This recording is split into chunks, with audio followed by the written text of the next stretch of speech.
आज की कहानी एक सर्वाइवल स्टोरी है जो बुरे से बुरे हालातों में भी अकेला होने के बावजूद आपको हार नहीं मानने देगी। कहानी की शुरुआत पूरे यूरोप में फैले भयानक संकट से होती है, जिस वजह से लोग बुनियादी जरूरतों से महरूम हो गए हैं। आखिरकार सरकारें गिर गई हैं और गैर सरकारी ग्रुप सत्ता में आ गए हैं। रिसोर्सेज की कमी से निपटने के लिए वो लोगों को खत्म करने का सहारा लेते हैं। सबसे पहले ये लोग बुजुर्गों, फिर प्रेग्नेंट औरतों और बच्चों को निशाना बनाते हैं। आयरलैंड, आइसलैंड और नॉर्वे जैसे कुछ देश इस शासन का विरोध करते हैं और भागकर आने वालों के लिए महफूज पनाह की जगह बन जाते हैं। ये लोगों के लिए एक उम्मीद की छोटी सी किरण है। इन रेफ्यूजीज में निको और उसकी प्रेग्नेंट पत्नी मिया भी शामिल है। एक रात एक स्मगलर उन्हें पास के बंदरगाह तक ले जाता है, जहां वो भागने का रास्ता ढूंढने की कोशिश करते हुए कंटेनर्स के बीच से गुजरते हैं। अचानक उनके सामने एक डॉग आ जाता है, जिससे वो आगे नहीं बढ़ पाते, जिससे उन्हें रास्ता बदलने और हेलीकॉप्टर की रोशनी से बचने के लिए मजबूर होना पड़ता है। तभी वो सुनते हैं कि पुलिस दूसरों को गिरफ्तार कर रही है, लेकिन वो उनसे बचने में कामयाब हो जाते हैं। वहीं आगे उन्हें एक दूसरा स्मगलर मिलता है। वो पहले ही यहाँ से भागने के लिए मोटी रकम दे चुके हैं। निराश होकर वो दूसरे स्मगलर को पैसे के बदले में अपनी शादी की अंगूठियां देते हैं। इसके बाद दोनों ट्रक में चढ़ जाते हैं, जहाँ उन्हें पहले से कई औरतें और बच्चे मिलते हैं, यहाँ तक कि एक डॉग भी मिलता है। ये लोग उन्हीं की तरह अपनी जान बचाकर भाग रहे हैं। मिया अपने पेट से पट्टियां खोलती है। उसे चिंता है क्योंकि कुछ समय से बच्चे की हलचल उसे महसूस नहीं हुई है। निको उसे दिलासा देता है। वो उसे एक स्नीकर्स बार भी देता है, जिसे आयरलैंड पहुंचने की खुशी मनाने के लिए बचाकर रखा है। वहीं एक रिफ्यूजी ने ड्रिल से ट्रक में छेद करने की कोशिश की, जिससे थोड़ी रोशनी अंदर आ सके। मिया ट्रक में मौजूद दूसरे बच्चों को देखती है। वो अपनी बेटी को पीछे छोड़ आने के बारे में गिल्टी महसूस करती है, लेकिन निको उसे याद दिलाता है कि उनकी बेटी को सैनिक ले गए थे। इसका मतलब कि अब वो जिंदा नहीं होगी। कुछ घंटों के बाद ट्रक और ज्यादा रेफ्यूजीज को लेने के लिए रुकता है। भीड़ बहुत ज्यादा बढ़ जाती है। स्मगलर्स ग्रुप को दो हिस्सों में बांटने का डिसीजन लेते हैं। एक ट्रक में औरतें और बच्चे होंगे और दूसरे में आदमी। निको समझाने की कोशिश करता है कि वो पहले से ही अपनी पत्नी के साथ इस ट्रक में था, लेकिन उसे और उसकी बात को नजरअंदाज कर दिया गया और उसे ले जाया गया। दरवाजे बंद कर दिए गए। मिया एक छेद से देखती है जब उसके पति को ले जाया जा रहा है। वो कांटेक्ट करने के लिए अपने फोन का इस्तेमाल करती है। निको ने उसे भरोसा दिलाते हुए कहा कि वो चिंता ना करे, क्योंकि ट्रक एक ही दिशा में जा रहे हैं और वो बाद में फिर से जरूर मिलेंगे। फिलहाल उसे अपने फोन की बैटरी बचानी होगी और अपने सामान पर नजर रखनी होगी। जैसे ही ट्रक रास्ते से गुजरता है, मिया होल से बाहर झांकती है। उसे हर जगह हो रही हिंसा दिखाई देती है। सैनिक बेरहमी से लोगों को मारते हैं। औरतों और बच्चों को जानवरों की तरह पिंजरों में बंद कर दिया जाता है। कुछ देर बाद ट्रक एक चेक पॉइंट पर रुकता है और सभी औरतें जल्दी से ट्रक के पिछले हिस्से में छिप जाती हैं। ड्राइवर कागजात दिखाता है, जिससे पता चलता है कि वो माल को ट्रांसपोर्ट करने का काम कर रहा है, लेकिन सैनिक फिर भी ट्रक की जांच करने का डिसीजन लेते हैं। पहली नजर में उन्हें सिर्फ कुछ बक्से दिखाई देते हैं, क्योंकि रेफ्यूजी एक नकली दीवार के पीछे छिपे हुए हैं। हालांकि लीडर को शक हो जाता है और वो अपने एक आदमी को अंदर भेजता है। उसे ऑर्डर देता है कि जहां तक पॉसिबल हो सके वो अंदर जाए और आखिर की बगल की दीवार पर गोली चलाए। वो ऐसा ही करता है। गोली लगने की जगह और आखिरी दीवार में दूरी की वजह को वो समझ जाता है कि यहाँ एक हिडन कंपार्टमेंट है। वो ट्रक के अंदर जाता है और औरतों को बाहर आने के लिए कहता है। मिया हालातों को समझते हुए कंपार्टमेंट के ऊपर चढ़ जाती है। डर के मारे औरतों में से एक ने नकली दीवार का दरवाजा खोल दिया, पर उससे ठीक पहले मिया ऊपर चढ़ जाती है। लीडर ने फौरन उसे मार डाला। इसके बाद बाकी सैनिकों ने गोलियां चला दी।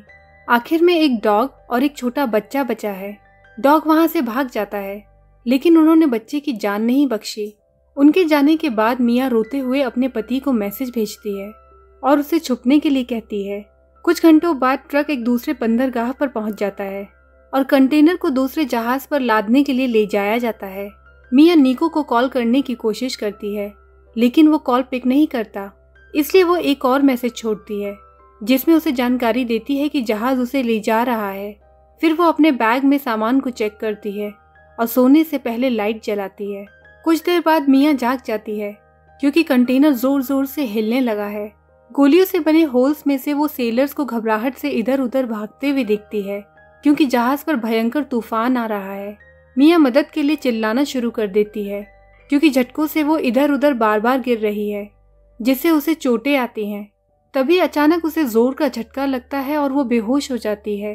कुछ देर बाद मिया को होश आता है और उसे एहसास होता है कि गोलियों के छेद के कारण कंटेनर में पानी भर रहा है।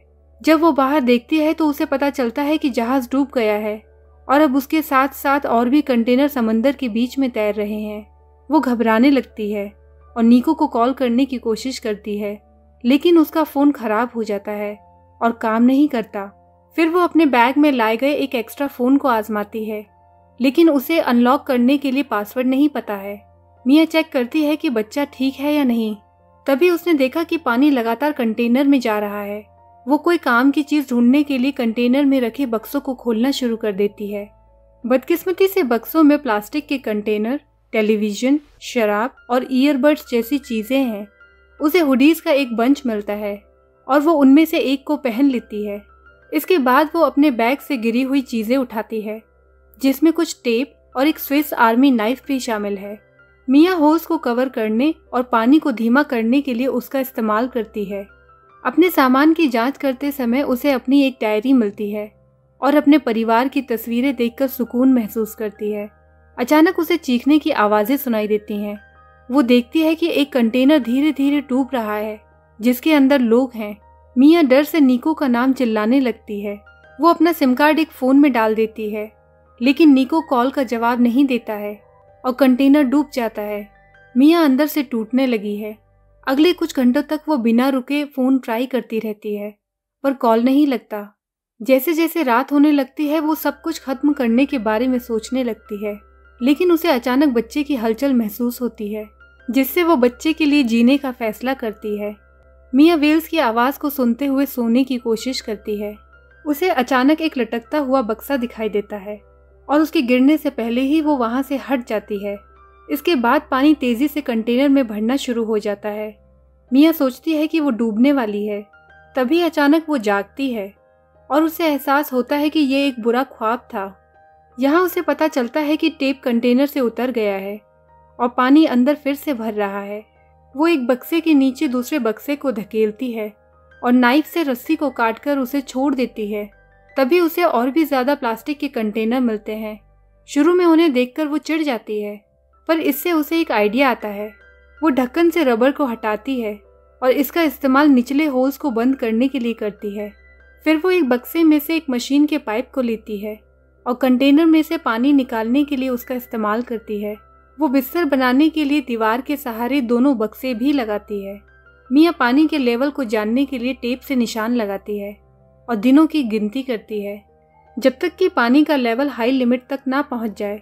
वो फिर से फोन को दोबारा आजमाती है, जिसमें उसे कामयाबी नहीं मिलती। बाद में मिया अपनी डायरी से तस्वीरें लटकाने के लिए ईयरबड्स की तारों का इस्तेमाल करती है ताकि वो सूख सकें। फिर वो अपने पास खाने पीने का सामान देखती है। उसे एक ड्रिल और लाइटर मिलता है, जिसे दूसरों ने गिरा दिया था। दोनों अभी भी काम कर रहे हैं। अचानक उसके फोन पर एक अनजान नंबर से कॉल आती है। मिया जवाब देती है और उसे पता चलता है कि ये निको है। वो पहले जवाब नहीं दे सका क्योंकि उसके फोन की बैटरी खत्म हो गई थी। वो जिंदा है क्योंकि ड्राइवर ने उनके साथ धोखाधड़ी की थी। उन्हें बंदरगाह पर ले जाने की बजाय उसने ग्रुप को शहर के बाहर छोड़ दिया। मिया उसके साथ अपनी आप बीती बयां करती है और निको वादा करता है कि वो उसे जरूर बचाएगा। फिलहाल उसे बैटरी बचाते रहना होगा और अपने बच्चे के लिए जिंदा रहना होगा। अचानक मिया को पेट में दर्द महसूस होता है और वो बच्चे को थोड़ी देर और इंतजार करने के लिए रिक्वेस्ट करती है। वो अपने सैंडविच का एक टुकड़ा खाती है और थोड़ा बचा लेती है। वो देखती है कि एक तूफान आ रहा है और तभी उसे एक और बार दर्द महसूस होता है। तूफान आता है और कंटेनर को जोर से हिलाता है और बच्चा असलियत में दुनिया में आने वाला है। मिया दर्द से चिल्लाती है। वहीं पानी फिर से कंटेनर में रिसने लगता है। उसका फोन बजता है, लेकिन जब वो जवाब देने की कोशिश करती है तो उसका फोन हाथ से फिसल जाता है।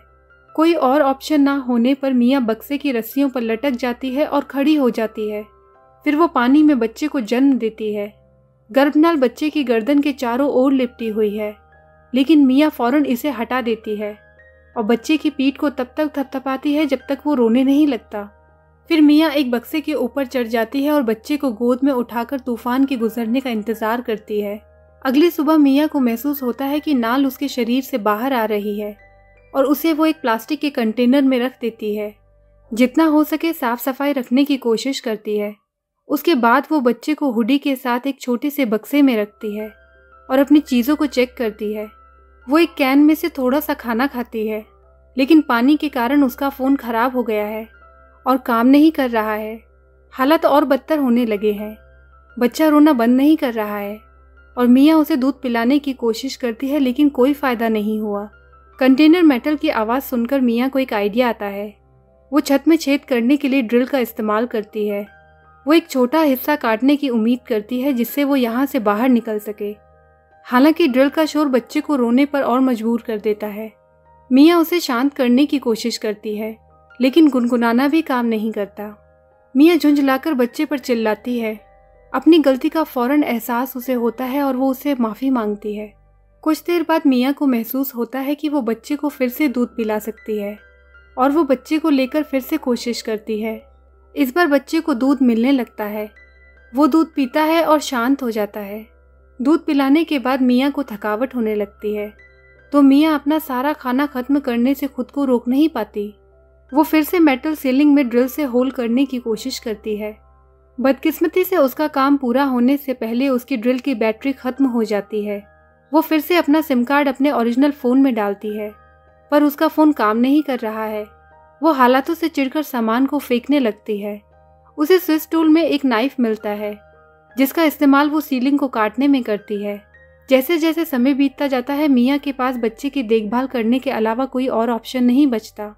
वो कभी कभी गर्मी से राहत पाने के लिए बच्चे की स्किन को गीला कर देती है। जब सोने की कोशिश करती है तो उसके खाली पेट की आवाज़ें और भूख उसे सोने नहीं देती। आखिरकार हालात उस पर हावी हो जाते हैं और मिया डब्बे में रखी अपनी नाल को खाने का फैसला करती है। अचानक बाहर वेल की आवाज़ उसका ध्यान खींचती है और जब वो बाहर देखती है तो एक वेल कंटेनर से टकरा जाती है, जिससे बच्चा फिर से रोने लगता है। मिया कंटेनर की दीवारों पर प्रहार करके वेल को डराकर जवाब देती है। अगली सुबह मिया चाकू से एक बार फिर से सीलिंग काटने की कोशिश करती है, लेकिन चाकू टूट जाता है। फ़ोन काम नहीं कर रहा है और मिया को अपना आखिरी साफ पानी पीने के लिए मजबूर होना पड़ता है। तेज गर्मी के कारण उसे चक्कर आने लगते हैं, जिससे मिया समुद्री पानी को सिर पर डालने के लिए मजबूर हो जाती है। वो छत से पानी की बूंदों को चाटती है, लेकिन ऐसा करना उसके लिए नुकसानकारी साबित होता है, जिससे वो कुछ मिनटों के बाद बीमार हो जाती है। चक्कर तेज हो जाते हैं और मिया अचानक अपने पैरों पर एक कागज़ के जहाज को उतरते हुए देखती है। इस इल्यूजन में उसे उसकी पहली बेटी दिखाई देती है, जो सैनिकों के हाथों मारी जा चुकी है, जिसका जिम्मेदार वो मिया को ठहराती है। ये सुन मिया रोती है। तब नीको सामने आता है और उसे याद दिलाता है कि ये उसकी गलती नहीं थी। जब मिया इस ख्वाब से जागती है तो उसे बेहतर महसूस होता है, क्योंकि आखिरकार बारिश हो रही है और इन होल्स से पीने का पानी बह रहा है। मिया यहाँ कोशिश करती है कि वो ज़्यादा से ज़्यादा पानी पिए और जितना पानी हो सके प्लास्टिक के कंटेनर में इकट्ठा करे। जब वो एक केन को उठाती है तो उसका ढक्कन टूट जाता है, तो उसे एक आइडिया आता है। वो बक्से की रस्सी का इस्तेमाल करके उसे छत के होल्स में पिरोती है और तब तक रस्सी खींचती है जब तक कि वो मेटल की शीट को खोल नहीं देती, जिससे सूरज की रोशनी अंदर आ जाती है। वो कंटेनर के ऊपर चढ़कर देखती है, जिससे उसे ये कंफर्म हो जाता है कि वहाँ आसपास कोई ज़मीन नहीं है। मिया और बच्चा ताज़ी हवा के लिए वहाँ सो जाते हैं और जब बच्चे के कपड़े बदलने का समय आता है तो वो गंदी हुडी को पानी में फेंक देती है। ऐसा करना मछलियों को आकर्षित करता है, इसलिए मिया मछली पकड़ने के लिए रस्सी और मेटल के टुकड़े का इस्तेमाल करती है। वो बार बार कोशिश करती है, पर इसके बावजूद कोई मछली पकड़ में नहीं आती। हार मानकर वो आसमान की तरफ देखती है तो पाती है एक एरोप्लेन उड़ रहा है। वो फौरन कंटेनर में जाती है और एक टेलीविज़न की स्क्रीन का एक टुकड़ा ले आती है। वापस बाहर चढ़ते समय जल्दबाजी में गलती से उसके पैर में चोट लग जाती है। वो दर्द को नज़रअंदाज करते हुए सूरज की रोशनी को रिफ्लेक्ट करने के लिए स्क्रीन के टुकड़े का इस्तेमाल करती है, लेकिन विमान उसे देख नहीं पाता और वहाँ से चला जाता है। निराश होकर मिया अंदर लौटती है। अपने घाव को सिलने के लिए तारों और छोटे मेटल के टुकड़ों का इस्तेमाल करती है। ये दर्दनाक प्रोसेस रहा, जो शराब को घाव पर डालने से थोड़ा कम हो गया। ईयरबड्स देखकर उसे एक आइडिया आता है और वो तारों की मदद से जाल बुनना शुरू कर देती है। बुने हुए जाल को वो एक गंदे कपड़े के साथ समंदर में फेंक देती है, जिसमें कुछ मछलियां फंस जाती हैं, जिन्हें वो मजबूरन कच्ची खा जाती है। अगले दिनों में मिया अपने जिंदा रहने के लिए कड़ी मेहनत करती है। वो पाइप का इस्तेमाल करके कंटेनर से पानी निकालना जारी रखती है और अपने जाल से कामयाबी से मछलियां पकड़ती है और उन्हें प्लास्टिक के कंटेनर में इकट्ठा करती है। वो अपनी डायरी के कागज के पन्नों पर कई SOS नोट लिखती है और उन्हें कंटेनर के अंदर बंद रखती है और समंदर में फेंक देती है, इस उम्मीद से कि कोई उन्हें ढूंढ लेगा। एक दोपहर मिया अपने बच्चे को अपने परिवार की तस्वीरें दिखाती है और निको की इच्छा पूरी करते हुए उसकी दादी के नाम पर बच्चे का नाम नोआ रखती है। बाद में मिया ने देखा कि नोआ को ठंड लग रही है। वो आग जलाने के लिए शराब और लाइटर का इस्तेमाल कर रही है। आधी रात में मिया को दीवार से कुछ टकराने की आवाज सुनाई देती है। उसे पता चला कि ये सिर्फ एक प्लास्टिक का कंटेनर है। उसका फोन बजता है और वो निको की आवाज सुनकर बहुत खुश हो जाती है, लेकिन वो दिल दहला देने वाली खबर साझा करता है। उसने एक नाव चुराने की कोशिश की, लेकिन सैनिकों ने उसे देख लिया और उसे गोली मार दी। छिपते छिपाते और खून बहते रहने के कारण उसके पास ज्यादा वक्त नहीं है। निको ने उसे आखिरी पलों में अलविदा कहा और उससे जिंदा रहने का वादा लिया। मिया ने नोआ के पास फोन रखा ताकि वो उसे निको की आवाज सुना सके। उनकी बातचीत के दौरान बैटरी खत्म हो जाती है और उसके रोने पर हवा आग को बुझा देती है। मिया के पास अभी भी स्नीकर्स बार है जिसे निको ने दिया था और वादे के अनुसार आयरलैंड पहुंचने पर उसे खाया जाएगा। मिया को कंटेनर में समंदर के बीच 26 दिन हो गए हैं। वो कंटेनर की दीवारों पर हर दिन ड्राइंग बनाकर जिंदा रहने की कोशिश करती है। पानी की लिमिट करीब आ रही है, जिससे मिया और नोआ को ऊपर रहने के लिए मजबूर होना पड़ रहा है। बक्से की लकड़ी, प्लास्टिक के कंटेनर और रस्सी का इस्तेमाल करके मिया एक नाव बनाती है। कंटेनर पर सीगुल का फिश लेने के लिए उतरना उसे उम्मीद देता है कि जमीन उनके नजदीक ही है।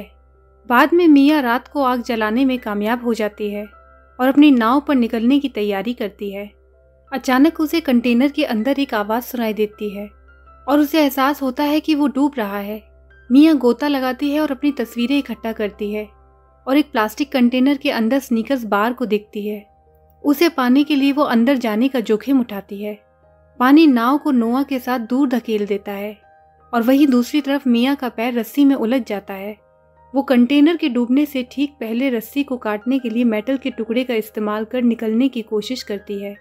बाहर पहुंचने पर मिया घबरा जाती है क्योंकि वो नोआ को दूर दूर तक नहीं देख पा रही है। थोड़ी देर बाद लहरों का पानी नोआ पर पड़ता है, जो उसे रोने पर मजबूर कर देती है। मिया को आवाज सुनाई देती है और वो नोआ के शोर का पीछा करती है। आखिरकार वो एक साथ फिर से मिल जाते हैं। अगली सुबह मिया एक कंटेनर से मछली निकालती है, जिससे सीगुल खिंचे चले आते हैं। पास से गुजर रही एक बोट पर 2 लोगों ने पक्षियों को इकट्ठा होते हुए देखा। वो फौरन मिया की डायरेक्शन में बोट को ले गए और उस छोटी सी नाव में नोआ को बचाया। वो सुरक्षित है और ठीक है। उसकी नाव से एक रस्सी बंधी है जो समंदर की तरफ जा रही है। उन लोगों ने मिया के शरीर को पानी से बाहर निकाला और उसे फौरन CPR देना शुरू किया। बहुत कोशिश करने पर भी वो होश में नहीं आ रही है, पर वो लोग हार नहीं मानते। बच्चे की खातिर वो और कोशिश करते हैं। आखिरकार मिया को होश आता है और रेडियो से मदद मांगी जाती है। मिया को यकीन नहीं हो रहा कि वो और उसका बच्चा बच गए हैं। वो अपने आसपास देखती है और पाती है कि वो लोग जमीन के करीब हैं। आखिरकार वो आयरलैंड पहुंच ही गई, जहां पहुंचने के लिए वो लंबे वक्त से कोशिश कर रही थी, जहां वो अपनी जिंदगी की नई शुरुआत करेगी, जिसकी उम्मीद ने उसे जिंदा रखा। और ये कहानी यहीं खत्म हो जाती है।